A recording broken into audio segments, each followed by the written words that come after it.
아들이 제 직장까지 쳐들어왔습니다. 엄마가 손님들 인생 앞에서 망쳤어. 소리를 질렀습니다. 친엄마인데 괴로워 엄마가 못해요. 자기 인생을 망쳤다고요. 저는 그 자리에서 얼굴이 다 화끈거렸습니다. 도망치고 싶었습니다. 그런데 더 무서운 건 따로 있었습니다. 그 애가 왜 그렇게까지 변했는지 저는 그날에야 분명히 알았거든요.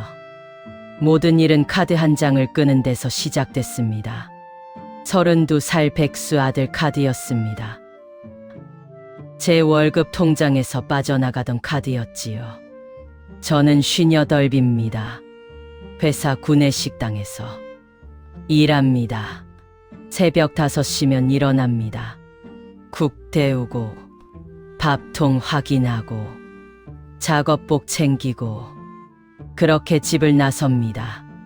허리도 좋지 않습니다. 손목도 늘 시큰합니다. 그래도 버텼습니다.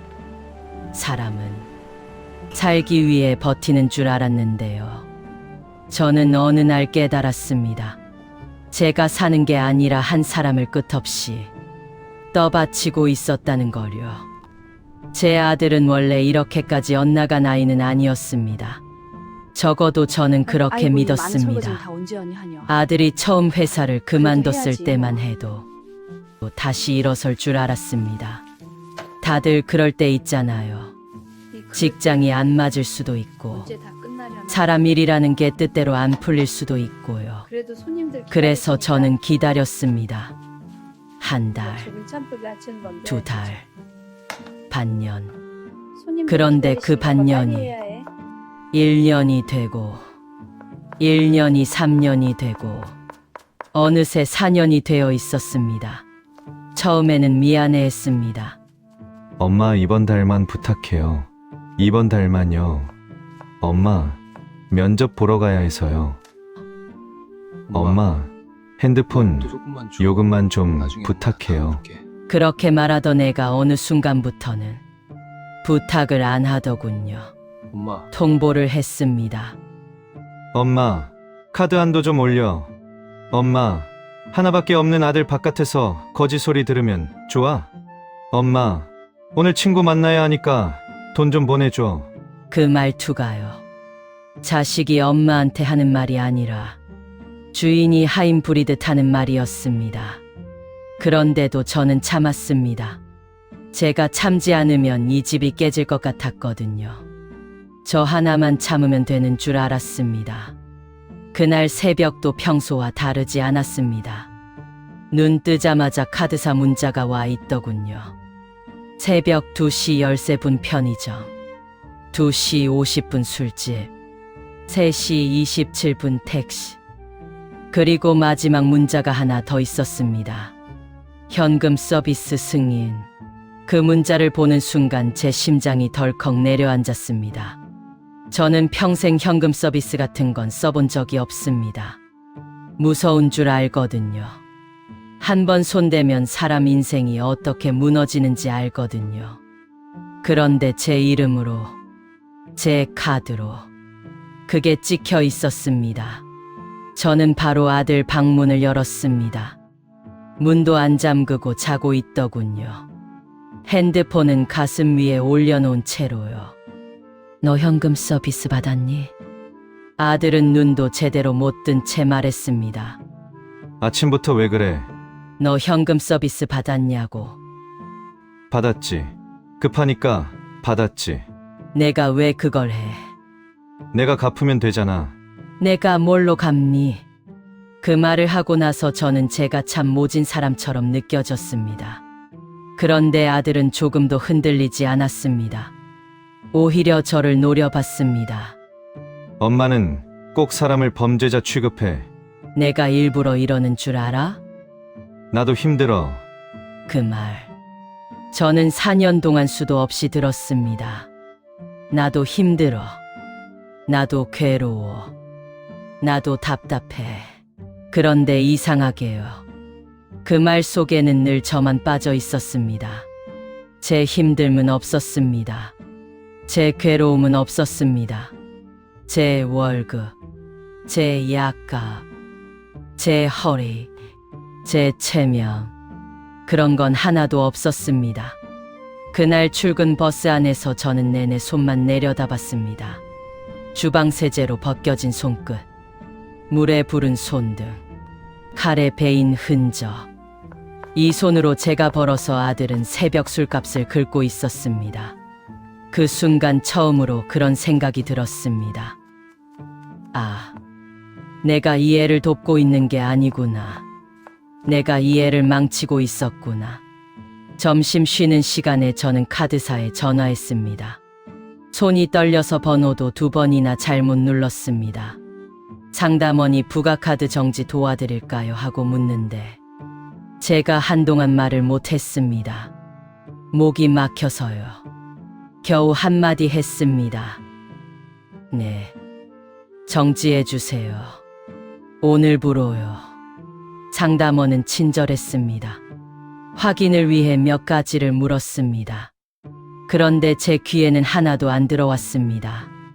마지막으로 정지 완료되었다는 말을 듣는 순간 정말 이상하게 눈물이 핑 돌더군요. 겨우 카드 한 장 막은 건데요. 그게 제겐 처음으로 선을 그은 일이었습니다. 퇴근 2시간 전이었나 봅니다. 아들에게 문자 한 통이 왔습니다. 엄마 카드 왜 막았어? 저는 답하지 않았습니다. 곧바로 또 왔습니다. 당장 풀어. 지금 장난해? 저는 그때도 답을 안 했습니다. 그러자 3번째 문자가 왔습니다. 친구들 앞에서 사람 망신 다 시켰네? 집에 가서 보자. 그 마지막 5글자를 보는 순간 등골이 서늘해졌습니다. 집에 가서 보자.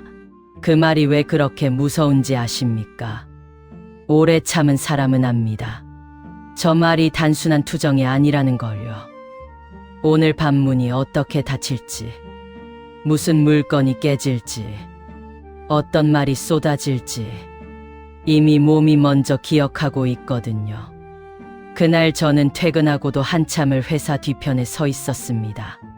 차마 집으로 발이 안 떨어졌습니다. 같이 일하는 영자 언니가 저를 보고 물었습니다. 또 아들 때문에 그러지? 저는 대답도 못하고 핸드폰만 내밀었습니다. 언니가 문자를 보더니 한숨을 쉬었습니다. 너 오늘 절대 먼저 미안하다고 하지 마. 이번엔 내가 물러서면 끝이 없어. 그 말이 이상하게 가슴에 박혔습니다. 친언니도 아닌데 왜 그 말이 그렇게 제 편처럼 느껴졌는지요. 저는 그날 처음으로 누군가가 제 억울함을 알아준다고 느꼈습니다. 집에 들어가니 술 냄새가 확 났습니다. 아들은 소파에 퍼져 앉아 있었습니다. 캔 몇 개가 바닥에 굴러다니고 있었어요. 드디어 오셨네. 그 한마디가 그렇게 비웃는 것처럼 들리더군요. 엄마! 도대체 왜 이러는 거야? 씨발! 카드는 도대체 왜 쳐막는 거야? 내가 사람들 앞에서 얼마나 창피했는지 알아?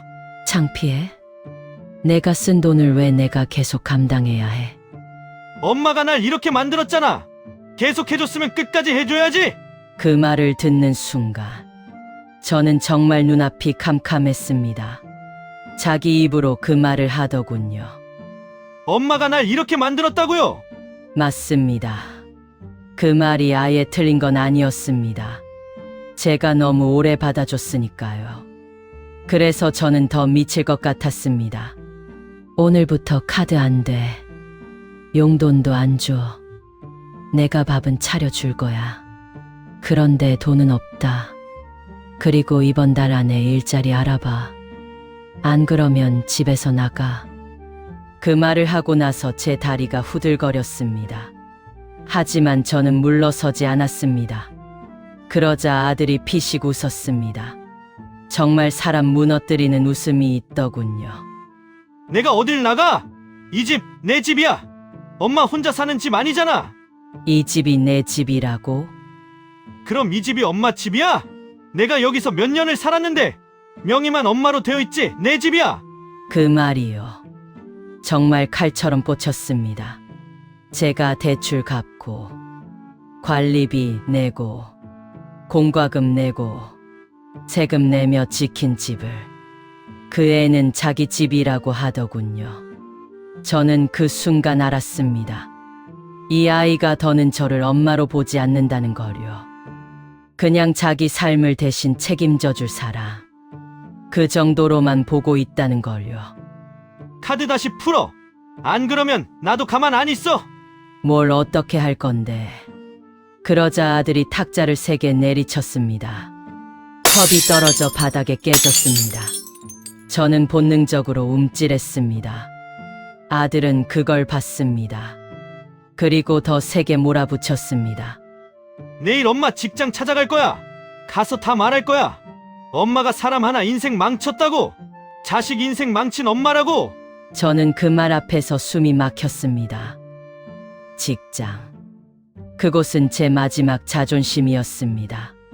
집에서는 늘 눌리고 살아도 밖에서는 그냥 성실한 사람으로 남고 싶었습니다. 그런데 그걸 무너뜨리겠다고 하더군요. 그날 밤 저는 방문을 잠갔습니다. 58살 엄마가 자기 집에서 방문을 잠그고 잤습니다. 그게 얼마나 서러운 일인지 아십니까? 문 밖에서 발소리만 나도 심장이 내려앉았습니다. 결국 한숨도 못 잤습니다.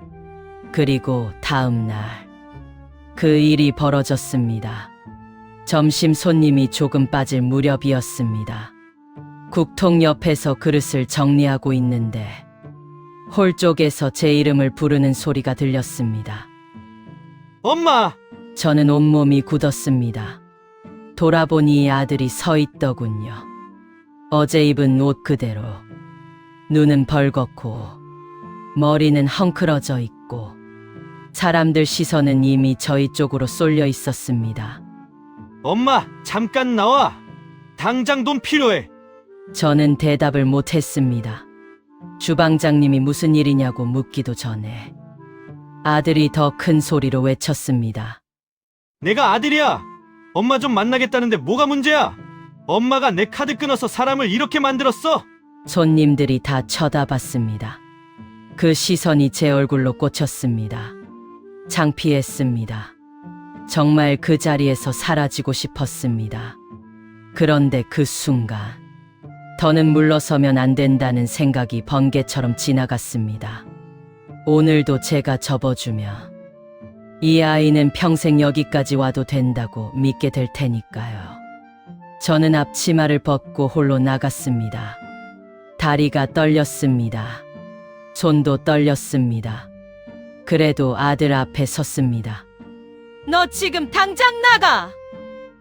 엄마! 나가! 여기는 내가 소리칠 곳이 아니야! 아들은 잠깐 멈칫했습니다. 제가 그렇게 말한 게 처음이었으니까요. 저는 그대로 말했습니다. 나는 너가 아무 때나 쓸 수 있는 ATM 기계가 아니야. 나는 너를 낳은 너 엄마야. 그런데 넌 나를 한 번도 엄마로 대접해 준 적이 없어. 넌 나를 가정부보다 못하게 취급했잖아. 밥 해주고, 돈 대주고, 기다려주고, 그렇게 4년을 버텼다. 그런데 넌 한 번도 고마워한 적이 없었어. 늘 당연하게만 여겼어. 이제 정말 끝이야. 아들은 이를 악물었습니다. 진짜 후회할 거야. 그 말을 듣는데도 이상하게 무섭지 않더군요. 사람이 끝까지 밀리면 어느 순간 안 무서워집니다. 더 잃을 것도 없다는 걸 깨닫게 되니까요. 저는 뒤도 안 돌아보고 주방장님께 말했습니다. 죄송하지만 경찰 불러주세요. 그 순간 아들 표정이 바뀌었습니다. 제가 진짜로 신고할 줄은 몰랐던 겁니다. 늘 마지막엔 제가 접어줬으니까요. 그런데 이번엔 아니었습니다. 아들은 욕을 내뱉으며 문을 박차고 나갔습니다. 저는 그 자리에 주저앉고 싶었습니다. 하지만 끝까지 서 있었습니다. 손님들께 죄송하다고 고개 숙이고 다시 주방으로 들어갔습니다. 손이 덜덜 떨려서 국자도 제대로 못 잡겠더군요. 그런데 영자 언니가 제 어깨를 꼭 잡았습니다. 잘했다. 이제야 내가 산다. 그 말에 저는 결국 울었습니다. 창피해서 우는 게 아니었습니다. 억울해서 우는 것도 아니었습니다. 너무 오래 참았던 사람이 처음으로 자기 편을 드는 날. 그날은 울 수밖에 없더군요. 그날 저녁 집에 돌아오니 아들 방이 어질러져 있었습니다. 옷 몇 벌이 없었습니다. 대신 식탁 위에 쪽지 하나가 있었습니다. 엄마가 이렇게까지 할 줄은 몰랐다. 저는 그 종이를 한참 들여다봤습니다. 그래. 나도 내가 이렇게까지 할 줄 몰랐다. 그런데 이제는 알겠다. 엄마가 독해지는 게 자식을 버리는 일이 아니라는 걸. 끝없이 받아주는 게 오히려 자식을 망치는 일이라는 걸요. 며칠 뒤 아들에게 문자가 왔습니다. 처음에는 여전히 화가 묻어 있었습니다. 엄마, 너무한다. 나 진짜 힘들다. 그런데 저는 돈을 보내지 않았습니다. 길게 답하지도 않았습니다. 밥이 필요하면 와. 돈은 없다. 일자리 알아보고 다시 이야기하자. 그 뒤로 한동안 연락이 없었습니다. 그리고 일주일쯤 지났을까요? 퇴근하고 집에 오는데 아들이 집 앞에 서 있었습니다. 술 냄새는 안 났습니다. 눈도 조금은 맑아 보였습니다. 손에는 편의점 도시락 봉지가 들려 있었습니다. 엄마, 나 야간 알바 시작했어. 저는 바로 믿지 않았습니다. 솔직히 말하면 아직도 다 믿진 않습니다. 사람은 하루아침에 바뀌지 않으니까요. 그래도 그의 입에서 처음 듣는 말이었습니다. 돈 달라는 말이 아니라 일 시작했다는 말이요. 그래, 잘했다. 저는 딱 그 말만 했습니다. 예전 같으면 울면서 끌어안고 밥부터 차려줬을 겁니다. 그런데 이번엔 그러지 않았습니다. 문을 반쯤만 열어두고 말했습니다. 들어와서 밥은 먹어라. 대신 약속은 지켜라. 돈은 내가 벌어라. 내 직장엔 다시 오지 마. 나를 겁주지도 마. 아들은 한참 고개를 숙이고 있더니 아주 작은 소리로 말했습니다. 미안해. 그 한마디가 그렇게 어렵더군요. 4년 동안 못하던 말이더군요. 저는 그 말 하나에 눈물이 핑 돌았습니다. 제가 바란 건 대단한 효도가 아니었습니다. 큰 돈도 아니었습니다. 그냥 저를 사람으로 대해주는 거. 엄마도 아픈 사람이라는 걸 인정해주는 거. 그거였습니다. 저는 아직도 압니다. 앞으로 또 흔들릴 수 있다는 걸요. 또 싸울 수도 있습니다. 또 실망할 수도 있습니다. 하지만 한 가지는 분명합니다. 저는 이제 더는 끌려다니지 않을 겁니다. 부모라고 해서 끝까지 참아야 하는 건 아니었습니다. 엄마라고 해서 존엄을 포기할 이유도 없었습니다. 나이 들어도 인생의 주인공은 나 자신이더군요. 저는 58이 되어서야 그걸 배웠습니다. 혹시 지금 누군가의 무례함 앞에서 자식이니까, 가족이니까 이번 한 번만 더 참고 계신 분이 있다면 제 이야기 기억해 주세요. 그 한 번이 10번이 되고 10번이 100번이 되면 나중에는 내 인생이 통째로 사라집니다. 선을 긋는다고 사랑이 끝나는 건 아니었습니다. 오히려 그 선이 있어야 나도 살고 상대도 자기 발로 서는 법을 배우더군요. 오늘 제 이야기가 조금이라도 마음에 남으셨다면 구독과 좋아요 부탁드립니다. 여러분의 클릭 한 번이 큰 힘이 됩니다. 그리고 다음 이야기에서도 다시 찾아뵙겠습니다.